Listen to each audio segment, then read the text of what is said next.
Hello, and welcome to Wednesday Live with Evie, where each week I share a topic on productivity, relating to our productivity. In the comments, say hi and let me know, how do you define work-life balance? And if you think it's possible to achieve. So I'm just going to make sure that I have in fact live. And if you prefer to watch these videos on YouTube, you'll find a link in the comments below. And if you're watching on YouTube and you want to watch this on Facebook, you'll find a link in the description. So today is live number 85, and the topic is about how do you define work-life balance, or defining work-life balance for yourself. And before I jump into that, I want to share just a little bit about myself in case you don't know me. My name is Evie Burke, and I help women entrepreneurs take their productivity to a new level. So at the end of the day, they don't have to worry about what didn't get done today or what needs to be done tomorrow, but instead they can just be present with the people that they choose to spend their non-working hours with. So as I said, today we're going to talk about work-life balance. And if you haven't already, then in the comments below, share your definition of work-life balance. Like when somebody says that, in your mind, what does that mean? How does that translate? And do you think it's possible or not? So the opinions on work-life balance vary greatly. Some people believe it cannot be attained. Others believe in it completely and strive for it. But what do you think? Where do you fall in this? And what I believe is it really depends on how you define it. How are you defining work-life balance? If you are defining work-life balance as having equal parts work and equal parts personal life, then I say it's probably not possible for most of us most of the time, right? There's always something happening one place or the other, or just how we are and who we are and what we like to do, where we find ourselves spending more time or energy in one spot than another. And I'm going to share with you an example that I like to do. That is really probably one of my favorite things to do around this topic. So if you've been here for a little bit, you might have seen me do this before, so bear with me. You get to see it again. So you're going to see that I am setting up. I just need to change my screen. For some reason, I'm not seeing comments, but I know I'm live, so maybe nobody's on. That's okay. So anyway, so here we go. So you'll see I have this, and what I'm going to do is I'm going to balance a ruler on it, and it's a ruler from right around here. It's from Fermilab. And so what you'll see is that balance is there pretty good, right? So it's right in the middle. We have work on one side, life on the other, however you want to describe it. Pull this back so you can see it. And there we go. So this is generally how you see it. And a quick aside here is when you have something like this set up, this point right here in the middle, this part where, that part right there, this is called the fulcrum. And it's the thing, the fulcrum is where everything balances. It's the center, right? It's what everything balances on. It's integral to the whole thing working. So what happens here is, so let's say that this represents work-life balance. So you balance your life and your personal life and your work equally, but as soon as you add some time or energy to one side, right, it starts to not balance. So the thing here is you can move where your fulcrum sits. So if we just move the fulcrum over a little bit, so that's hard to really get a good feel for how far for moving it over. So let's just add some more there so it's a little easier to see. So here you can see, so here's the fulcrum. So before, so this is a foot long, before we were resting right about here at 6 inches. So now we're at about 5. So you see it still balances. You can add more weight and you can adjust where the fulcrum is sitting and it still balances, right?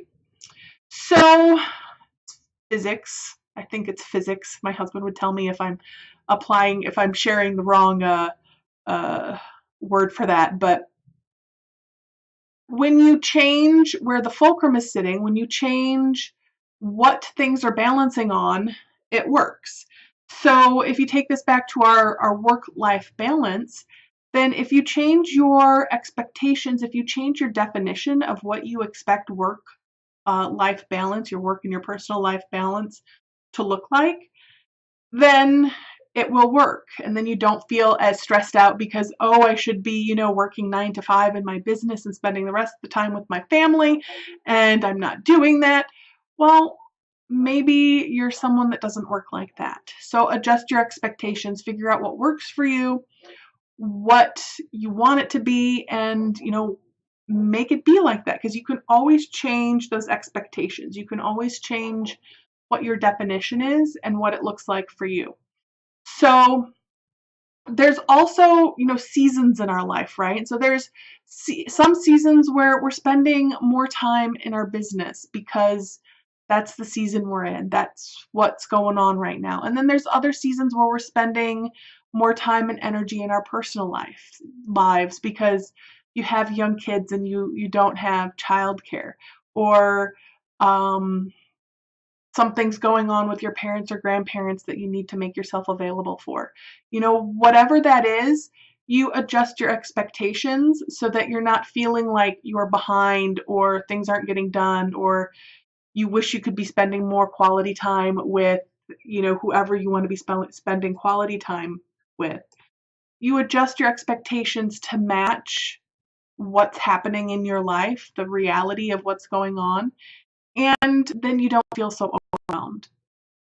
So there is also something to say, though, for recognizing when that balance is unhealthy for you, because the thing is, you can take and you can put all of these quarters,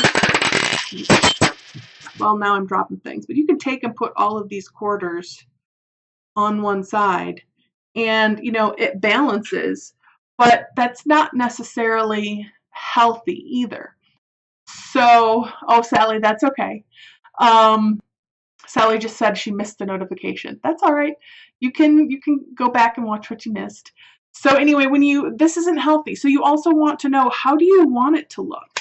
How do you want that work-life balance to look? You can make it where, you have a bunch of time and energy over here and a few things over there so that I have to find so that it balances like that. If that works for you, that's great. The other thing that you can do is, you can, things don't have to be all one side or the other, right? You can spread things out. I have some more quarters here. And, where one side gets a little bit more time, but maybe things are spread out a little bit so that it's not all one side or the other. So just decide what you want it to look like. What do you want your work-life balance to look like? And question to leave you with is, what does your current work-life balance look like? And what do you want it to look like? So how far apart are they, that what you want it to be and where it is right now? And what needs to change for you to get there? And that doesn't mean you have to make all of the changes right away. Just think about what is one small step that you can implement this week to start moving that balance, that time and energy, to be where you want it to be. And sometimes within this, I'm going to put this down, it's really important to think about what boundaries need to be set up?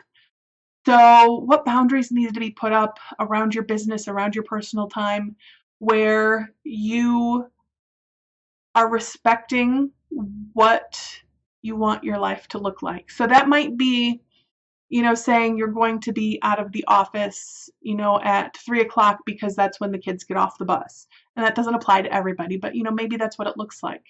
So when somebody's asking for a 2:30 appointment and it's going to be an hour appointment over the phone, you say, I'm sorry, I can't do that. I have other priorities or other things happening at 3 o'clock and I can't miss that.